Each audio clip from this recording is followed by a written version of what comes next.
Teresa Marie Lennon here. Today I'd like to talk to you about laughing and celebrating the joys and perks of life.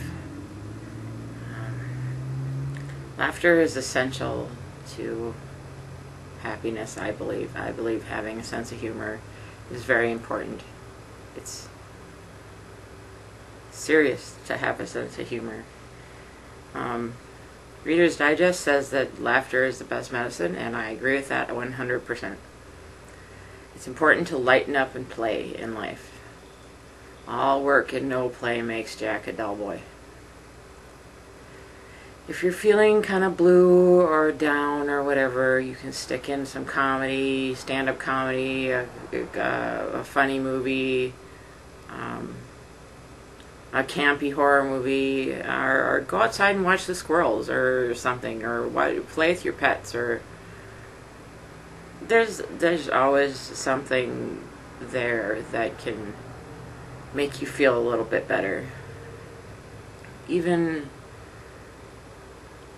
comedy and watching the squirrels and laughter was a temporary fix for me when I was clinically depressed. I'm sure a lot of people would be surprised to know that I was depressed all the time back then, because I did a lot of laughing. I love to laugh. Laughter is the antidote to fear and sorrow. Now, if there's something chemically wrong with your brain and you have depression or bipolar or whatever, it's a temporary antidote. It won't fix it all the time. That's usually a key that something is wrong and needs to be fixed. But laughter is great. I laugh a lot. I love to laugh. I don't really mind if people laugh at me, although I prefer if they laugh with me, but I don't really mind if they laugh at me instead of with me. Sometimes I'll start laughing too, quite often, because sometimes after thinking about it a little bit, I can see the humor in the situation, or in my behavior, or in what I've said, or misunderstanding. Or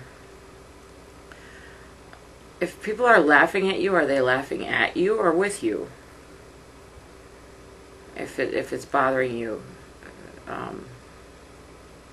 I've had people ask me why I was laughing, and I told them, well, it's because of the way you phrased it. You phrased it kind of witty or whatever, and they say, oh yeah. So it may have been a serious subject, but they were phrasing it in such a way as to make it sound a bit humorous. Learning to laugh at the self is crucial, I think, to happiness and healthiness. You can't take yourself too seriously. I mean, in my book, people are kind of funny looking anyway, compared to animals. I mean, I can see what people mean when they say that people are beautiful, but I don't think it's really a physical thing. I think people are kind of funny looking, but so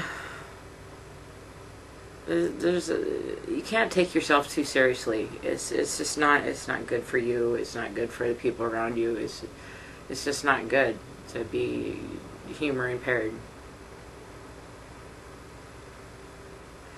I have no regrets at learning to laugh at myself. It gives me something to laugh at, and I love to laugh, and it's a good thing. I often laugh at my own jokes, and since I'm not a stand-up comedian, I can get away with it.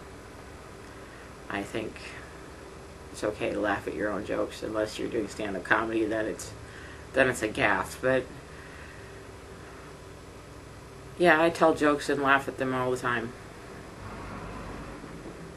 I don't really care if people think it's gauche to laugh at my own jokes or not. Some judgments and projections are just too funny to me. Other people's judgments and their projections on me and their perceptions of me that are completely erroneous. I tend to find that stuff funny, especially if they're talking about themselves and they're pointing at me, kind of thing. It's just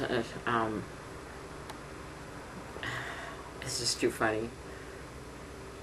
I swear people in their late 20s are the oldest people I know.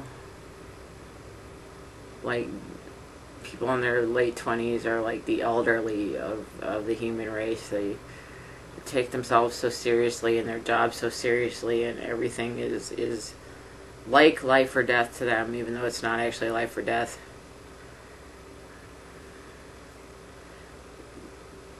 They're the most mature. Although I think truly mature people are young at heart. But there's a lot of discouragement for being young at heart when you actually are young. I don't know why that is, but they say youth is wasted on the young, and I hope I hope I didn't waste my youth. I'd like to think that I didn't.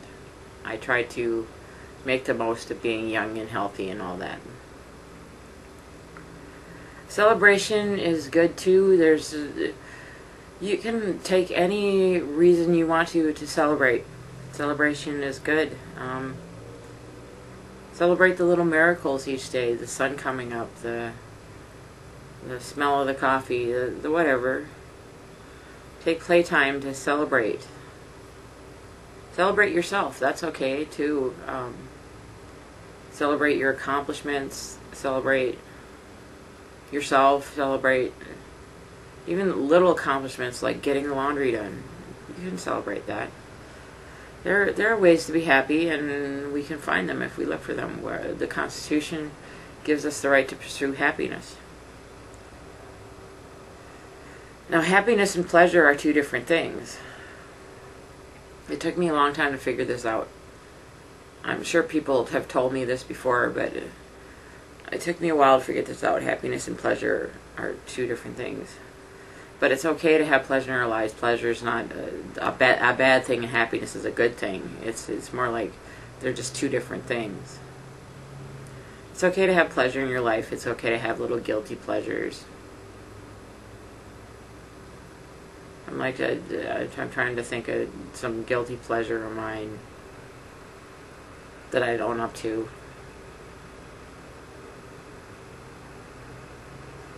You know, I kind of like Copacabana, the song Copacabana. That's a guilty pleasure. Pleasure does not create happiness. Some people go out and engage in free love sex stuff, and that's not going to make you happy. It'll probably make you feel bad about yourself, as a matter of fact. It's not very respectful to yourself to go out and have lots of sex. That won't fix it. And then, of course, there's drugs and alcohol, and that doesn't fix it either. If you're going to have sex, you want to have safe sex. Unless you're in a marriage and you're planning on having children. Really.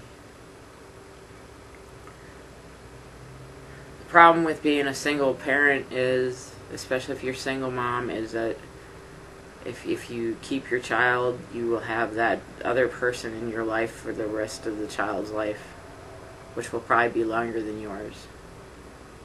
So it's not wise to have. It's really not wise to have children outside of marriage or with someone that you don't really want to see again.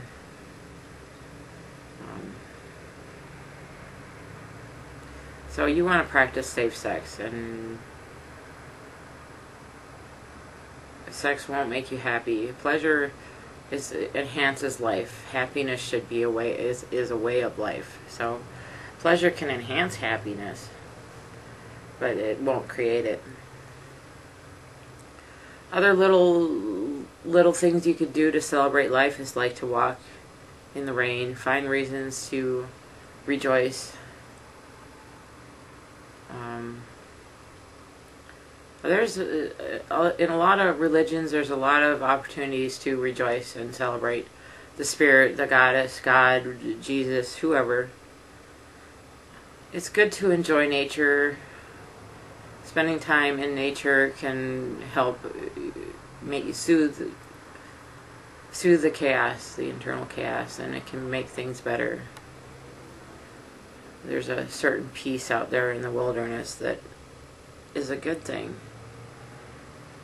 That tends to go away if you're like lost in the mountains or whatever, but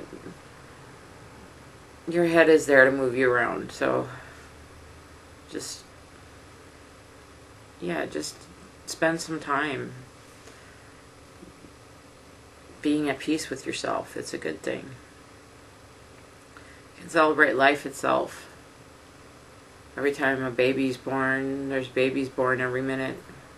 There's always reasons to celebrate. It's urgent that you celebrate and laugh. This is urgent. You have to take time from your busy schedule to have fun. I can't stress how important it is.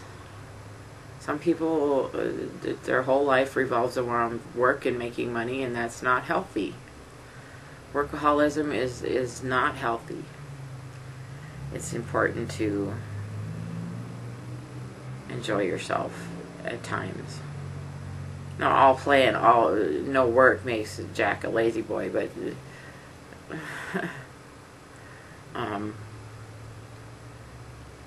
I don't think people that are unemployed are necessarily very happy either.